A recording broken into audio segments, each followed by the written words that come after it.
Se você está passando por uma dor que não faz sentido, preste muita atenção agora. Porque, segundo um princípio espiritual poderoso, Deus não permite certos sofrimentos para te destruir, mas para te posicionar. Essa dor não é castigo, é preparação. E quando você entender o que ela está ativando na sua vida, sua visão sobre prosperidade nunca mais será a mesma. Então vamos ao vídeo. O silêncio que precede a liberação. Quando Deus permite a dor, Ele quase sempre permite o silêncio junto com ela. O silêncio não é abandono, é concentração. É Deus retirando distrações para alinhar direção. Muitas pessoas confundem ausência de resposta com rejeição, mas na lógica espiritual, silêncio é sinal de que algo já está em movimento. Napoleon Hill dizia que o maior teste da fé acontece quando nada externo confirma o que você acredita. É exatamente aí que a maioria quebra. O silêncio força você a parar de pedir sinais e começar a sustentar convicção. Enquanto você insiste em ouvir fora, Deus trabalha dentro. Enquanto você espera aplausos, Ele constrói estrutura. Prosperidade não nasce do barulho, nasce da clareza. O silêncio revela quem você é quando não há validação. Ele expõe dependências emocionais, expectativas erradas e crenças frágeis. É desconfortável porque remove muletas, mas é necessário porque fortalece a base. Deus silencia para que sua fé deixe de ser reação e se torne decisão. Nesse estágio, você aprende a não negociar sua visão com circunstâncias. Aprende a caminhar mesmo sem garantias visíveis. Aprende a obedecer mesmo sem entender tudo. O silêncio também separa. Afasta quem só estava com você pelo que você tinha. Rompe vínculos que drenavam sua energia. Cria espaço interno para novas ideias, novas estratégias e novas conexões. É nesse vazio que a prosperidade começa a ganhar forma, porque agora ela não será sustentada por emoção, mas por maturidade.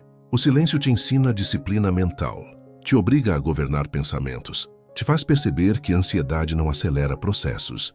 Tudo isso é treinamento, tudo isso é posicionamento. Quando a resposta finalmente chega, você já não é mais a mesma pessoa. E se você não fosse transformado antes, não suportaria o que está por vir. O silêncio não é o fim da história. É o intervalo onde Deus prepara você para sustentar aquilo que já foi liberado no invisível. A perda que reposiciona. Quando Deus permite a dor, muitas vezes Ele permite a perda junto com ela. Perda de pessoas, de oportunidades, de status ou de segurança. Aos olhos humanos isso parece retrocesso, mas espiritualmente é redirecionamento. Napoleon Hill afirmava que nenhum sucesso duradouro nasce sem que algo antigo seja sacrificado. A perda quebra dependências invisíveis. Ela revela onde estava sua identidade. Quando algo vai embora e você se sente vazio, é porque aquilo ocupava um lugar que não deveria. Deus remove antes que se torne um ídolo. Ele tira para proteger. Ele fecha para alinhar. O que saiu não tinha estrutura para acompanhar o que vem. A prosperidade que Deus libera exige leveza, foco e liberdade interna. Coisas pesadas atrasam o caminho. Pessoas erradas drenam visão. Ambientes antigos limitam crescimento. A perda também te ensina valor. Ela faz você distinguir apego de propósito. Nem tudo que parecia bom era certo. Nem tudo que parecia seguro era sustentável. Quando algo desmorona, você é forçado a reconstruir sobre fundamentos reais. E isso dói porque expõe ilusões. Mas também liberta, porque remove mentiras silenciosas. Deus não arranca sem motivo. Ele retira o que te manteria pequeno. A dor da perda abre espaço para a expansão. É nesse vazio que novas ideias começam a surgir. Novas direções começam a fazer sentido. Novas versões suas começam a se formar. A prosperidade não entra em estruturas antigas. Ela exige terreno limpo. Por isso a perda antecede a abundância. Quem entende isso para de lutar contra o processo. Quem entende isso, para de implorar pelo que já passou, porque percebe que aquilo que saiu cumpriu sua função. Agora o caminho está sendo ajustado para algo maior, mais estável e alinhado com quem você está se tornando. O desmoronar do controle. Um dos maiores motivos da dor permitida por Deus é a quebra da ilusão de controle. Enquanto você acredita que domina tudo, não aprende a confiar. E prosperidade sem confiança vira ansiedade. Napoleon Hill ensinava que a fé verdadeira começa quando o medo de perder o controle termina. Deus permite situações onde nada responde, nada anda e nada obedece aos seus esforços para te ensinar a soltar. Soltar não é desistir, é alinhar. O controle excessivo nasce do medo, não da sabedoria. Quando tudo foge do seu comando, sua mente entra em conflito, mas seu espírito começa a amadurecer. É nesse ponto que muitos tentam forçar portas, insistir em caminhos errados e acelerar processos. Mas quanto mais força, mais resistência aparece. Deus não negocia princípios. Ele não acelera aquilo que ainda não tem base. A dor de perder o controle revela crenças ocultas. Mostra se sua fé dependia de resultados rápidos. Mostra se sua paz estava condicionada às circunstâncias. Mostra se sua confiança era real ou apenas discurso. Prosperidade sustentável exige entrega. Exige agir sem desespero. Exige avançar sem compulsão. Quando você solta o controle, algo muda internamente. A ansiedade diminui. A clareza aumenta. A intuição se fortalece. Você passa a ouvir melhor. Passa a perceber sinais que antes ignorava. O desmoronar do controle cria espaço para a direção divina. É aí que estratégias mais inteligentes surgem. É aí que conexões certas aparecem. É aí que decisões mais alinhadas são tomadas. Deus não tira o controle para te confundir. Ele tira para te conduzir. E quando você para de lutar contra o processo, percebe que a prosperidade já estava sendo organizada enquanto você aprendia a confiar. A prova da fé sem resultados visíveis. Existe um ponto do processo em que a fé é testada sem nenhuma recompensa aparente. Nada melhora, nada confirma, nada responde. É aqui que a maioria desiste. Napoleon Hill ensinava que a fé só se torna real quando não. Depende de evidências externas. Enquanto há sinais, há conforto. Quando os sinais somem, a convicção é exigida. Deus permite essa fase para separar quem crê de quem apenas espera vantagens. Prosperidade não é prêmio para a fé superficial. Ela exige constância interna. Essa prova revela se você age pelo que vê ou pelo que decidiu acreditar. A mente quer provas imediatas. O espírito trabalha por princípios. Quando você continua avançando mesmo sem aplausos, algo poderoso acontece. Sua identidade muda. Você deixa de reagir e começa a sustentar. Sustentar visão sem validação fortalece caráter. Fortalece disciplina. Fortalece paciência estratégica. A fé sem resultados visíveis também neutraliza o medo. Porque quando você aceita caminhar sem garantias, perde o pânico de errar. Você passa a agir com mais precisão, com mais calma, com mais intenção. Deus observa essa postura, não como juiz, mas como alinhador. Ele não testa para punir, testa para preparar. Quando você se mantém firme mesmo sem retorno imediato, você prova que está pronto para lidar com abundância sem perder o eixo. Porque prosperidade não é apenas receber, é sustentar. E só sustenta quem aprendeu a confiar, mesmo quando nada parecia confirmar que já estava liberado. A quebra da identidade antiga. Depois da fé ser testada sem resultados visíveis, Deus começa a tocar na identidade. Essa é uma das fases mais dolorosas e mais necessárias. Você percebe que já não cabe mais em versões antigas de si mesmo. Pensamentos antigos começam a incomodar. Hábitos antigos perdem sentido. Relacionamentos antigos se tornam pesados. Napoleon Hill dizia que ninguém prospera tentando ser quem foi. A prosperidade exige uma nova identidade antes de um novo resultado. Deus permite a dor para desmontar quem você era, porque quem você era não sustentaria o que vem. Essa fase gera confusão interna. Você não é mais quem era, mas ainda não vê claramente quem está se tornando. Esse intervalo dói porque o ego resiste. Ele quer reconhecimento rápido, quer conforto imediato, quer voltar ao conhecido. Mas Deus não negocia a identidade. Ele não entrega novos níveis para mentalidades antigas. A quebra da identidade antiga força você a redefinir valores. O que antes era prioridade perde força. O que antes parecia distante começa a chamar. Você passa a se comportar diferente, mesmo sem perceber. Suas escolhas mudam. Sua linguagem muda. Sua tolerância diminui. Isso não é arrogância, é alinhamento. Prosperidade exige coerência interna.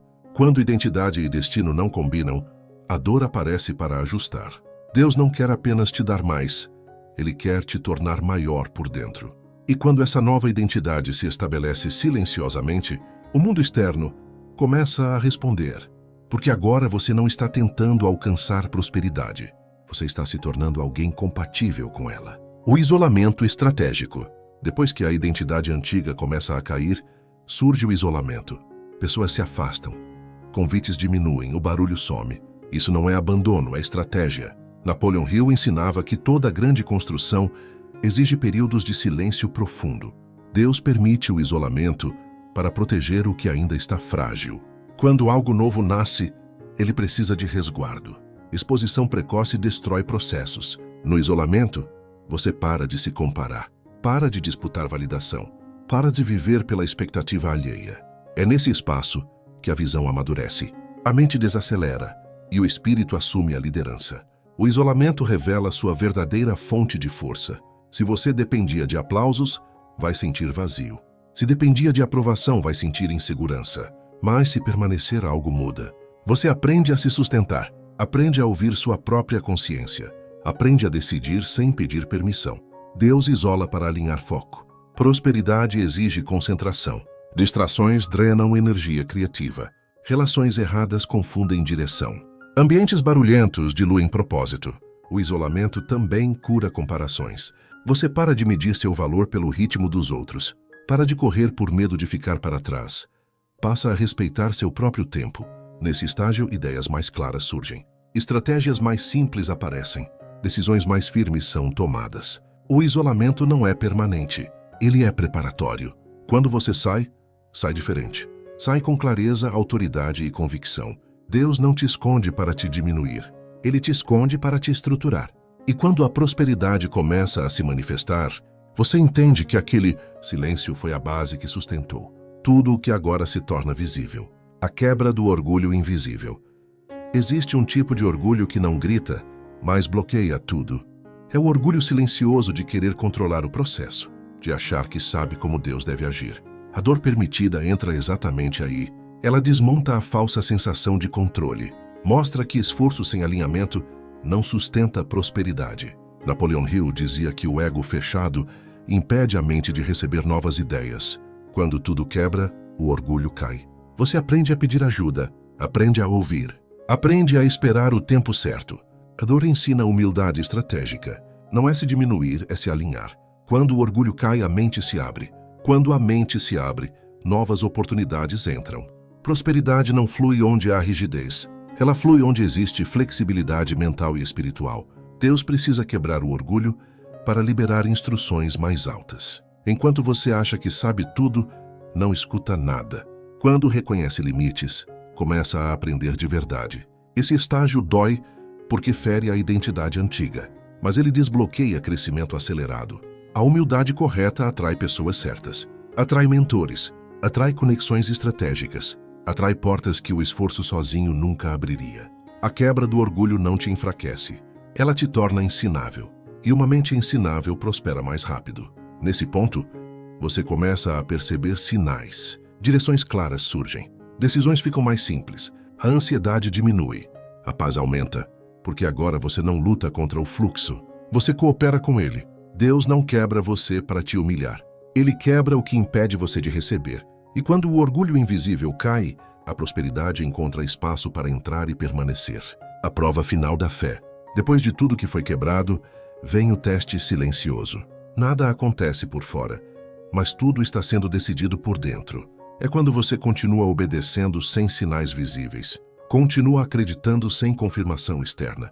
Napoleon Hill chamava isso de persistência inteligente. A maioria desiste exatamente aqui, porque parece que nada mudou. Mas é nesse ponto que a fé deixa de ser emocional e se torna identidade. Você não acredita porque sente. Você acredita porque decidiu. A prova final separa quem busca resultado de quem sustenta a convicção. Deus observa constância, não ansiedade. Quem precisa de provas ainda não confia. Quem confia permanece mesmo no escuro. Esse estágio exige maturidade espiritual e mental. Você aprende a agir corretamente, mesmo sem recompensa imediata. Aprende a manter disciplina sem aplausos. Aprende a continuar plantando mesmo sem ver brotos. É aqui que o caráter se solidifica. A mente para de oscilar. A fé se estabiliza. A dúvida perde força. O medo diminui. A paz se instala. Quando você passa por essa prova, algo muda internamente. Você se torna alguém que não depende mais de circunstâncias. E esse tipo de pessoa sustenta a prosperidade, porque riqueza sem base interna colapsa. Deus testa antes de confiar. Ele observa como você age quando ninguém vê, como decide quando não há garantia, como permanece quando tudo parece parado. Ao vencer essa prova, você não precisa mais provar nada. A liberação acontece naturalmente. A prosperidade chega sem alarde, sem esforço forçado, porque agora você está pronto para administrá-la sem se perder. A liberação silenciosa da prosperidade. Depois da prova final, nada explode de imediato. Não há fogos, não há anúncio. A prosperidade começa em silêncio. Pequenas oportunidades surgem. Conversas inesperadas acontecem. Portas se abrem de forma natural. É assim que Deus libera quando o caráter está pronto. Napoleon Hill dizia que o sucesso verdadeiro chega quando a mente já não está desesperada por ele. Você percebe que mudou antes de tudo mudar fora. Suas decisões ficam mais firmes, suas ações mais precisas. Você não corre mais atrás, você escolhe. A prosperidade responde a esse estado interno. Ela se aproxima de quem não implora, de quem não força, de quem sustenta constância. O dinheiro começa a fluir como consequência, não como obsessão. Ideias rendem mais. Esforços têm retorno. A manutenção da prosperidade. Prosperidade liberada precisa ser sustentada. Não basta chegar, é preciso permanecer. Muitos perdem porque relaxam na mente. O mesmo princípio que te elevou precisa continuar ativo. Napoleon Hill ensinava que sucesso sem vigilância vira regressão. A disciplina que te formou não pode ser abandonada. A fé que te levou até aqui precisa ser praticada diariamente. Prosperidade exige manutenção emocional, exige escolhas conscientes, exige limites claros. Você aprende a dizer não com paz, aprende a proteger seu foco, aprende a respeitar seu tempo. A manutenção começa pela mente. Pensamentos de escassez tentam voltar. Velhos hábitos batem à porta. Antigas companhias reaparecem. Agora você decide diferente. Você não negocia sua nova identidade. A prosperidade se sustenta pela coerência. Coerência entre o que você pensa, fala e faz. Quando isso se alinha, o fluxo continua. Deus não testa apenas a subida. Ele observa a permanência. Você administra melhor recursos. Age com sabedoria. Planeja com clareza. Aprende a reinvestir em si mesmo. A gratidão se torna constante. Não como emoção passageira, mas como postura. Você reconhece o processo. Honra a dor que te trouxe até aqui. A manutenção também exige silêncio estratégico. Nem tudo precisa ser mostrado. Nem toda conquista precisa ser anunciada. A discrição preserva a energia. A humildade mantém portas abertas. Você entende que prosperidade não é barulho. É estabilidade. É constância. É paz com crescimento. Quando você sustenta esse estado, a abundância deixa de ser fase. Ela vira estilo de vida. E nesse ponto, você percebe que não depende mais de ciclos. Você se tornou a fonte. Mas o silêncio não é a última fase. Existe algo que Deus só revela depois que você para de implorar. Te espero no próximo vídeo.